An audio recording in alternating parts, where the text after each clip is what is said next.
दोस्तों, आज का ये वीडियो सभी विशिष्ट शिक्षक और बीपीएससी शिक्षक के लिए बहुत महत्वपूर्ण है, खास करके वैसे विशिष्ट और बीपीएससी शिक्षक जो प्रमोशन के योग्य हैं या जिनको प्रमोशन मिल सकता है। रिसेंट में एक पत्र जारी हुआ था दोस्तों, विशिष्ट शिक्षकों का सेवा निरंतरता से संबंधित और प्रमोशन से संबंधित। सेवा निरंतरता का मतलब हुआ जो भी विशिष्ट शिक्षक या विद्यालय अध्यापक पहले जो उन्होंने सेवा किया है, अब उनका सेवा का गणना होगा, लेकिन कहाँ पर होगा उसके बारे में चर्चा करेंगे। जो विशिष्ट शिक्षक या बीपीएससी शिक्षक प्रमोशन के योग्य है, यानी जिन्हें प्रमोशन दिया जा सकता है, उनका प्रमोशन के बाद वेतन कितना होगा उसके बारे में चर्चा करेंगे दोस्तों। वीडियो शुरू करने से पहले एक रिक्वेस्ट है दोस्तों, जो लोग मेरे चैनल को सब्सक्राइब नहीं किए हैं कृपया चैनल को सब्सक्राइब कर दें और बेल आइकन को दबा दें। ये जो पत्र जारी हुआ था दोस्तों 22 नवंबर को, इसमें था कि जो समिति गठित किया गया था उसके अनुशंसा के आलोक में 1 to 5 का विशिष्ट शिक्षक हो या बीपीएससी शिक्षक हो, 6 to 8 का विशिष्ट शिक्षक हो या विद्यालय अध्यापक हो, 9-10 का जो विशिष्ट शिक्षक हो या विद्यालय अध्यापक हो, इसमें था कि विशिष्ट शिक्षक विद्यालय अध्यापक के पद पर प्रोन्नति हेतु स्थानीय निकाय अंतर्गत प्रशिक्षित शिक्षक के रूप में किए गए कार्य अवधि की गणना करना सुनिश्चित करेंगे। यानी प्रोन्नति कैसा, जो भी शिक्षक प्रोन्नति के योग्य है, चाहे वो बीपीएससी शिक्षक हो चाहे वो विशिष्ट शिक्षक हो, 2003 से लेकर के 2025 तक बहाल जो भी शिक्षक है उस पर यह लागू होगा। एक ये चीज हो गया दोस्तों। उससे पहले आप ये समझें कि प्रमोशन आखिर किस शिक्षक का हो सकता है। प्रमोशन के लिए जहां तक बात प्रमोशन का है, बिहार विद्यालय विशिष्ट शिक्षक नियमावली 2023 यथा संशोधित 2024 के पॉइंट नंबर 9 में प्रमोशन यानी प्रोन्नति से संबंधित दिशा निर्देश है। क्या है? जो 1 to 5 के विशिष्ट शिक्षक हैं वो 6 to 8 के विशिष्ट शिक्षक बन जाएंगे, जो 6 to 8 के विशिष्ट शिक्षक हैं 6 to 8 के वरीय विशिष्ट शिक्षक बन जाएंगे, 9-10 के जो विशिष्ट शिक्षक हैं 11-12 के विशिष्ट शिक्षक बन जाएंगे, और जो 11-12 के विशिष्ट शिक्षक हैं वो 11-12 के वरीय विशिष्ट शिक्षक बन जाएंगे। लेकिन कब बनेंगे? लगातार 8 वर्ष के सेवा के बाद। जो सक्षमता 1 पास करके विशिष्ट शिक्षक बने हैं वो 1 जनवरी 2025 को बने हैं, या जो बीपीएससी पास करके विद्यालय अध्यापक बने हैं, बीपीएससी शिक्षक बने हैं, वो नवंबर 2023 में बने हैं टीआरई 1 वाले। तो ये जो 8 वर्ष का सेवा है दोस्तों, अगर आप प्रमोशन के योग्य होंगे तो ये 8 वर्ष का सेवा आपके योगदान की तिथि से योग नहीं हो, गिना नहीं जाएगा। वो आपका जो प्रशिक्षित वेतनमान है तब से गिना जाएगा, और प्रशिक्षित वेतनमान से आज तक यदि आपका 8 वर्ष का सेवा हो जाता है तो आपका प्रमोशन अगले ग्रेड में कर दिया जाएगा। लेकिन इसमें एक कंडीशन ये है कि जो 1 to 5 के विशिष्ट शिक्षक, जो 6 to 8 के विशिष्ट शिक्षक बनेंगे, ये उपलब्ध रिक्तियों के अनुसार बनेंगे, यानी सीट वैकेंट रहेगा तभी बनेगा। जो 6 to 8 के हैं वो वरीय 6 to 8 के शिक्षक बनेंगे तो वो अपने ही पद पे बन जाएंगे। उसी तरह से जो 9-10 के विशिष्ट शिक्षक हैं ये 11-12 पर उनका जो है प्रमोशन होगा, लेकिन उपलब्ध रिक्तियों के अनुसार होगा, और 11-12 के जो विशिष्ट शिक्षक होंगे वो 11-12 के वरीय विशिष्ट शिक्षक बनेंगे, वो अपने ही पद पे बनेंगे। ये तो हो गया दोस्तों कि ये जो 8 वर्ष का आपका सेवा का गणना था, अब आपका प्रशिक्षित वेतनमान की तिथि से गिना जाएगा, चाहे वो विशिष्ट शिक्षक हो चाहे वो विद्यालय अध्यापक हो। एक ये हो गया। प्रमोशन के लिए आपके पास वांछित योग्यता भी होना चाहिए। जैसे 1 to 5 से अगर आप 6 to 8 का बनेंगे तो आपको संभवतः मिनिमम आपको ग्रेजुएट होना चाहिए, प्लस आपको ट्रेंड होना चाहिए। उसी तरह से 6 to 8 का तो सेम ही हो जाएगा। 9-10 का के जो शिक्षक हैं जो आप ग्रेजुएट होंगे प्लस बीएड होंगे, लेकिन 11-12 का शिक्षक बनने के लिए उनको पीजी चाहिए, यानी एमए, एमएससी, एमकॉम प्लस जो बीएड है वो होना चाहिए। तो आपको के पास जो है योग्यता होना चाहिए, और जो आपका 8 वर्ष का जो अनुभव था दोस्तों वो प्रशिक्षित वेतनमान से गिना गया है नियमानुसार, इसलिए आपको प्रमोशन दिया जा सकता है। तो प्रमोशन जो मिलेगा किन को मिलेगा? ये दोस्तों बीपीएससी टीचर नियमावली 2023 यथा संशोधित 2024 का ही एक भाग है। इसमें भी जो बीपीएससी शिक्षक हैं, विद्यालय अध्यापक हैं, उनका प्रमोशन से संबंधित जिक्र है कि 1 to 5 के जो विद्यालय अध्यापक हैं 6 to 8 के विद्यालय अध्यापक बनेंगे प्रमोशन के बाद। जो 6 to 8 के विद्यालय अध्यापक हैं 6 to 8 के वरीय विद्यालय अध्यापक बनेंगे। जो 11-12 के विद्यालय अध्यापक है 11-12 के वरीय विद्यालय अध्यापक बनेंगे, और जो 11-12 के विद्यालय अध्यापक है वो 11-12 के वरीय विद्यालय अध्यापक बनेंगे, और 9-10 वाला 11-12 के बनेंगे। लेकिन कब बनेंगे? लगातार 8 साल के सेवा के बाद बनेंगे। तो 8 साल का सेवा अगर योगदान की तिथि से लीजिएगा दोस्तों, TRE 1 वाले जैसे नवंबर 2023 में ज्वाइन किए हैं, तो इस हिसाब से नवंबर 2031 में प्रमोशन के योग्य हो जाएंगे। लेकिन जो पहले से नियोजित शिक्षक थे और परीक्षा पास करने के बाद बीपीएससी शिक्षक बने हैं, तो उनका प्रशिक्षित वेतनमान जो है वो जोड़ा जाएगा 8 वर्ष का। अगर पूर जाता है तो उनका जो है प्रमोशन किया जाएगा। तो संभवतः आप ये देखें कि प्रमोशन किसका होगा। जैसा कि आप सभी जानते हैं दोस्तों, 2003 से लेकर के 2024 तक अब तक जो है शिक्षक की बहाली हुई है, जिसमें से नियोजित शिक्षक हैं, विद्यालय अध्यापक हैं। अगर 2003 से लेकर के 2010 तक का अगर बात करें, तो ये शिक्षक का प्रशिक्षण का जो है 8 वर्ष पूर्ण हो गया है, यानी प्रशिक्षित वेतनमान का। तो संभवतः जो 2003 से लेकर के 2010 तक नियोजित शिक्षक थे, परीक्षा पास करने के बाद या तो वो विशिष्ट शिक्षक बने हैं या तो वो विद्यालय अध्यापक बने हैं, उनको प्रमोशन मिल जाएगा। इसमें से एक कैटेगरी आएगा आपका 6th फेज का और एक आएगा टीटी पास का। जो टीटी पास शिक्षक हैं उनका भी जो प्रशिक्षित वेतनमान है उसका 8 वर्ष नहीं पूरा नहीं हुआ है। यानी मैक्सिमम जो टीटी पास शिक्षक हैं दोस्तों, उनका प्रशिक्षण 31 मार्च 2019 को पूरा हुआ है और प्रशिक्षित वेतनमान अगर जोड़ा जाएगा तो टीटी पास जो भी शिक्षक विशिष्ट शिक्षक बने हैं या बीपीएससी शिक्षक हैं, वो प्रमोशन के योग्य अभी नहीं है। जब 8 वर्ष उनका प्रशिक्षित वेतनमान का हो जाएगा तो प्रमोशन के योग्य हो जाएंगे।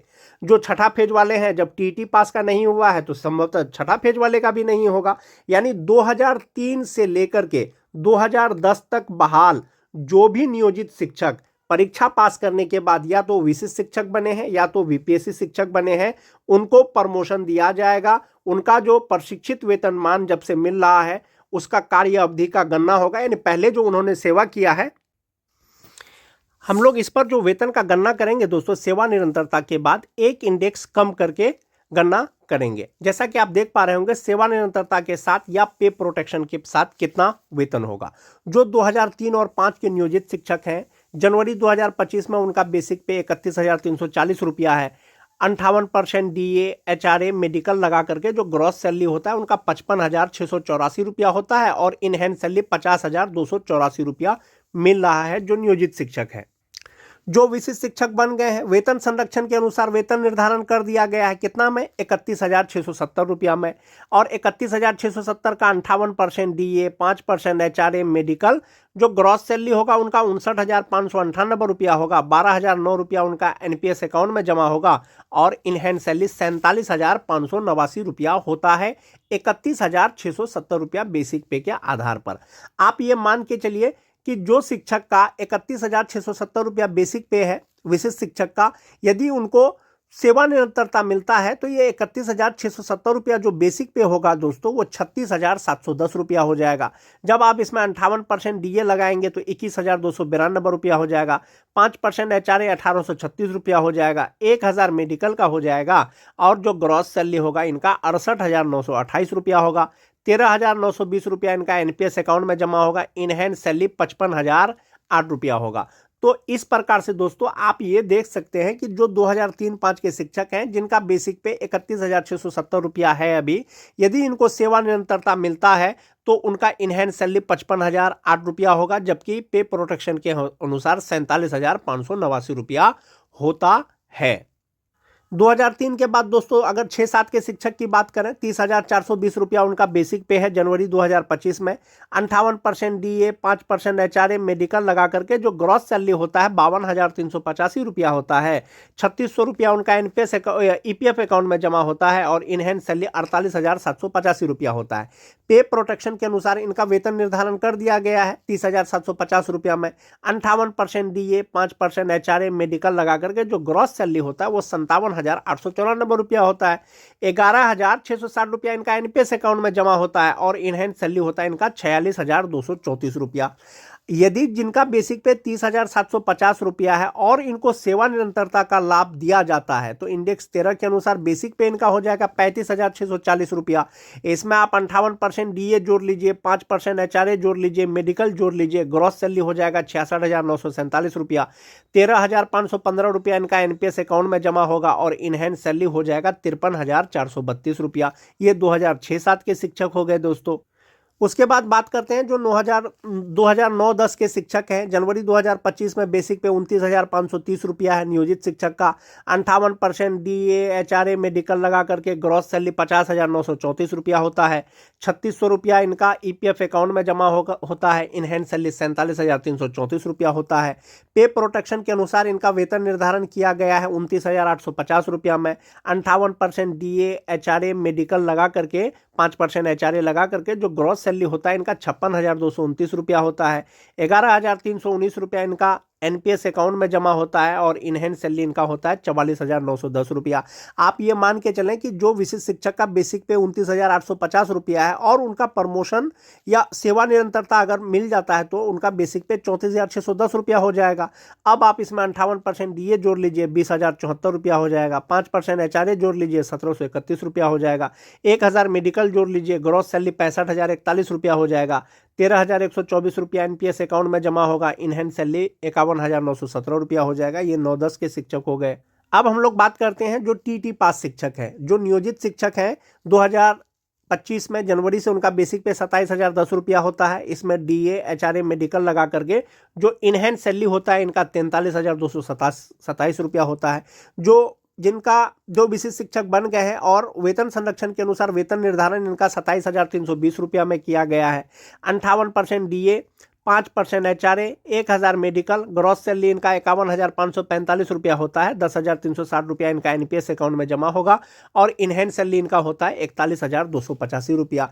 यदि सेवा निरंतरता TT पास शिक्षक को मिल जाता है जिनका बेसिक पे 27,320 रुपया है तो उनका बेसिक पे 33,600 रुपया हो जाएगा। अब उनका वेतन 33,600 पे कैलकुलेट होगा तो 58% DA 19,488 रुपया, 5% HRA 1,680 रुपया, 1,000 मेडिकल और इनका ग्रॉस सैलरी 63,170 रुपया होगा। 12,741 रुपया NPS अकाउंट में जमा होगा और इन हैंड सैलरी 50,429 रुपया होगा। सेवा निरंतरता मिलने के बाद यदि जनरल में सभी शिक्षकों को सेवा निरंतरता मिलता है तब। छठा फेज के शिक्षक की बात करें 22,600 रुपया जनवरी 2025 में उनका बेसिक पे होता है नियोजित का। इन हैंड सैलरी 36,038 रुपया होता है। वेतन संरक्षण के अनुसार 25,750 रुपया में उनका वेतन निर्धारण किया गया है। 58% DA HRA मेडिकल लगा करके ग्रॉस सैलरी 48,638 रुपया होता है और NPS में 9,764 रुपया कटने के बाद 38,874 रुपया उनका होता है जो उनको मिलना चाहिए। यदि सेवा निरंतरता मिलेगा दोस्तों तो बेसिक पे 26,520 रुपया हो जाएगा। इसमें 58% DA, 5% HRA, 1,000 मेडिकल लगाएंगे तो ग्रॉस सैलरी होगा 50,064 रुपया। 10,056 रुपया इनका NPS अकाउंट में जमा होगा और इन हैंड सैलरी होगा इनका 40,008 रुपया। तो जनरल तौर पर जो 2003 से लेकर के 2022 तक बहाल जो भी नियोजित शिक्षक विशिष्ट शिक्षक बने हैं, यदि सेवा निरंतरता मिलेगा तो ये इनका वेतन होगा कि जो नियोजित है उनका इन हैंड सैलरी 2003 वाले का 50,284 रुपया होगा। जो विशिष्ट शिक्षक बन गए हैं पे प्रोटेक्शन के अनुसार 47,589 रुपया होगा। अगर सेवा निरंतरता उनको मिलेगा तो 55,008 रुपया हो जाएगा। जो TT पास शिक्षक हैं जो नियोजित हैं 43,227 रुपया उनका होता है नियोजित रहते हुए। पे प्रोटेक्शन के अनुसार 41,185 रुपया होता है। सेवा निरंतरता के बाद 50,429 रुपया होता है। तो इसी प्रकार से 2003 से लेकर के 2022 तक बहाल जो भी स्थानीय निकाय के शिक्षक हैं उनका वेतन अलग अलग होगा। सेवा निरंतरता के बाद वेतन में संभवतः वृद्धि हो जाएगा। एक ये हो गया दोस्तों जो विशिष्ट शिक्षकों का वेतन निर्धारण किया गया है 31,670 रुपया में सक्षमता 1 वाले का। जुलाई में उनको एक इंक्रीमेंट दिया गया है तो उनका बेसिक पे 32,620 रुपया हो गया है। तो अगर सेवा निरंतरता मिलेगा तो 32,620 रुपया के आधार पर उनका बेसिक पे हो जाएगा, तब उसके आधार पर उसको वेतन मिलेगा। सेवा निरंतरता हो या प्रमोशन हो, जो विशिष्ट शिक्षकों का जो बेसिक पे होगा इसी पे मैट्रिक्स के अनुसार होगा। मान जाइए कि किसी शिक्षक का बेसिक पे 31,670 रुपया है, इसको सेवा निरंतरता मिलता है तो इंडेक्स 14 के अनुसार जो उसको वेतन मिल रहा था नियोजित रहते हुए, तो सेवा निरंतरता मिलने के बाद भी उनको इंडेक्स 14 के अनुसार वेतन मिलेगा तो 36,710 रुपया हो जाएगा।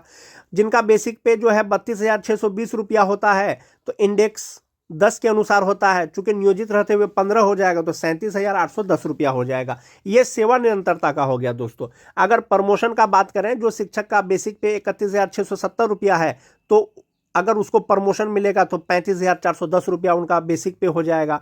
जिनका 32,620 रुपया में वेतन निर्धारण अभी हुआ है, यदि उनको उनका प्रमोशन होगा तो बेसिक पे 36,530 रुपया हो जाएगा और वो स्नातक ग्रेड के शिक्षक हो जाएंगे। जिनका 30,750 रुपया बेसिक पे है, 34,440 रुपया हो जाएगा। जिनका 29,850 रुपया है, 33,430 रुपया हो जाएगा। तो ये हो जाएगा आपका प्रमोशन में। लेकिन सेवा निरंतरता में इंडेक्स का लाभ मिलेगा, यानी समस्थानिक इंडेक्स का। जो नियोजित शिक्षक हैं उनका 31,340 रुपया जो बेसिक पे है जनवरी 2025 से, ये इंडेक्स 14 के अनुसार है। लेकिन पे प्रोटेक्शन जो किया गया है तो 31,340 रुपया जो फिट आ रहा है वो इंडेक्स 9 पे आ रहा है 31,670 रुपया में। सेवा गिनेगा तो इंडेक्स 14 का ही लाभ मिलेगा फिर विशिष्ट शिक्षकों को। आप यहां देख लें कि इंडेक्स 14 में उनका बेसिक पे 36,710 रुपया हो जाएगा सेवा निरंतरता मिलने के बाद। तो जो वेतन होगा उसका 36,710 रुपया में मिलेगा। उसी तरह से बहुत से विशिष्ट शिक्षक हैं जिनका जुलाई 2025 से जो बेसिक पे है वो 32,620 रुपया अपडेट कर दिया गया है HRMS पोर्टल पर पे प्रोटेक्शन के अनुसार। तो ये जो होगा ये इंडेक्स 10 के अनुसार होगा। तो इंडेक्स 10 के अनुसार यहाँ 14 मिल रहा था, एक इंडेक्स जोड़ दीजिए इसमें 15 हो जाएगा। तो 15 के अनुसार इनका बेसिक पे जो हो जाएगा सेवा निरंतरता के बाद वो 37,810 रुपया हो जाएगा। इसी तरह से TT पास शिक्षकों का, इसी तरह से 2022 वाले शिक्षकों का अलग अलग होगा। तो सेवा निरंतरता के बाद जो वेतन होगा जनरल शिक्षकों का वो इसी प्रकार से रहेगा या कुछ कम बेस होगा, वो आपको आने वाले समय में पता चल जाएगा। 2003 वाले का ये हो गया, 2006-7 वाले का ये हो गया, 2010 वाले का इतना हो जाएगा, TT पास शिक्षकों का इतना हो जाएगा, जो छठा फेज वाले हैं इतना हो जाएगा। ये तो हो गया दोस्तों, जब जनरल सेवा निरंतरता मिलेगा तब इतना वेतन होगा। अभी जिनका प्रमोशन होगा, प्रमोशन के बाद कितना वेतन होगा, चाहे तो विशिष्ट शिक्षक हो चाहे तो BPSC शिक्षक हो। जिनका प्रमोशन होगा दोस्तों 32,620 रुपया जिनका बेसिक पे अभी है, प्रमोशन होगा तो उसका बेसिक पे 36,530 रुपया हो जाएगा। और 32,620 रुपया के हिसाब से उसका इनहेंस सैलरी 48,987 रुपया होता है। प्रमोशन हो जाएगा तो इनहेंस सैलरी 54,742 रुपया हो जाएगा। तो ये जो वेतन में 6,000 का डिफरेंस है दोस्तों, ये आपका एक ग्रेड का भी डिफरेंस है। यानी 1 to 5 के शिक्षक में उनको 48,987 रुपया मिलेगा। प्रमोशन अगर हो जाता है तो 54,742 रुपया हो जाएगा, तो वो स्नातक ग्रेड के शिक्षक हो जाएंगे। ये 2003-5 वाले का है दोस्तों, चाहे वो विशिष्ट शिक्षक हो चाहे वो BPSC शिक्षक हो जो परीक्षा पास करने के बाद राजकर्मी बने हैं। जो 6-7 के शिक्षक हैं दोस्तों, इनका भी जो नियोजित है 31,670 रुपया में पे प्रोटेक्शन के अनुसार इनका वेतन निर्धारण हुआ है विशिष्ट बनने के बाद। जो नियोजित है 31,340 रुपया है, वेतन निर्धारण 31,670 रुपया में पर हुआ है। प्रमोशन हो जाएगा तो बेसिक पे 35,470 रुपया हो जाएगा। नियोजित रहते हुए 50,284 रुपया मिल रहा था, नियोजित का ही प्रमोशन होता है तो 53,186 रुपया मिलेगा। और पे प्रोटेक्शन के अनुसार जो वेतन निर्धारण हुआ है 47,589 रुपया मिलेगा, प्रमोशन के बाद 53,180 रुपया मिलेगा। तो ये अलग अलग प्रकार के अलग अलग साल में जो भी नियुक्त शिक्षक हैं दोस्तों, उनका प्रमोशन होगा तो वेतन बढ़ जाएगा। जो 2009-10 के शिक्षक हैं दोस्तों, 30,750 रुपया में पे प्रोटेक्शन के अनुसार उनका वेतन निर्धारण किया गया विशिष्ट शिक्षकों का। जो BPSC शिक्षक बने हैं उनका भी इतना पे ही वेतन निर्धारण होगा 9-10 के शिक्षक का। तो इनहैंड सैलरी 46,234 रुपया होता है। अगर इनको प्रमोशन दिया जाएगा तो 34,440 रुपया हो जाएगा। इनहैंड सैलरी तब 51,665 रुपया हो जाएगा। तो प्रमोशन में आपका ग्रेड चेंज हो जाएगा, 1 to 5 से आप 6 to 8 के शिक्षक हो जाएंगे और वेतन में ज़्यादा का डिफरेंस नहीं होगा दोस्तों। यदि सेवा निरंतरता मिलता है तो सेवा निरंतरता और प्रमोशन दोनों का वेतन लगभग समान होगा। कुछ 1,000 या 2,000 का आपको डिफरेंस नजर आएगा। आने वाले समय में आपको पता चलेगा दोस्तों विभाग क्या निर्णय लेती है। क्या जनरल रूप में सभी शिक्षकों को सेवा निरंतरता दिया जाएगा, तो दिया जाएगा तो कब दिया जाएगा। सेवा निरंतरता मिलने के बाद आपका वेतन कितना होगा वो मैंने आपको बताने का प्रयास किया, और प्रमोशन के बाद आपका वेतन कितना होगा मैंने आपको वो बताने का प्रयास किया। आज के वीडियो में दोस्तों बस इतना ही। वीडियो अच्छी लगे तो अपने दोस्तों में लाइक और शेयर जरूर कर दें। धन्यवाद।